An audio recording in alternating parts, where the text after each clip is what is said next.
New media has many advantages. First, it allows fast and real-time communication. New and updates can spread within seconds. Second, it gives people a voice and freedom to express their ideas and opinions.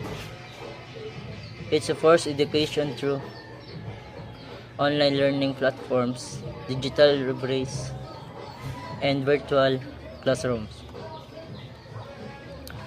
However, new media also has disadvantage because information is spread quickly.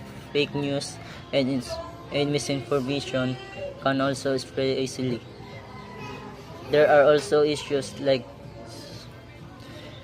privacy concerns and screen addiction. That is why responsible use in media literacy are very important.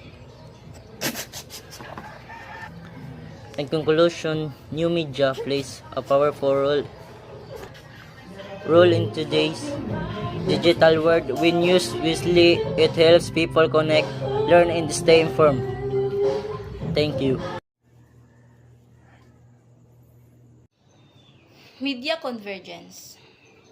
Definition: print, broadcast, and digital media merge into an interconnected system. Example: tech. Smartphone used for news apps, TikTok, and online classes. Content. ABS-CBN covers a Cagayan de Oro fire shares on TV, Facebook, and its website with photos and live update.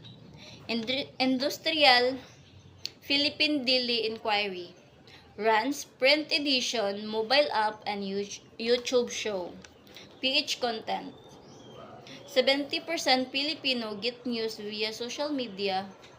Northern Mindanao farmer follow crop price updates on Facebook and radio. Evaluate source, check social media post about CDO flood relief against Sunstar CDO report. Detect fake info, spot false evacuation alert for tropical storm Bashang.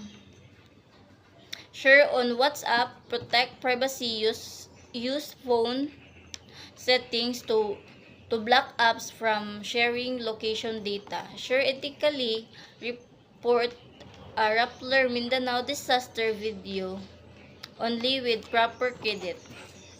Example: misinformation, fake rumors about COVID-19 vaccine ability spread fast on Facebook. Digital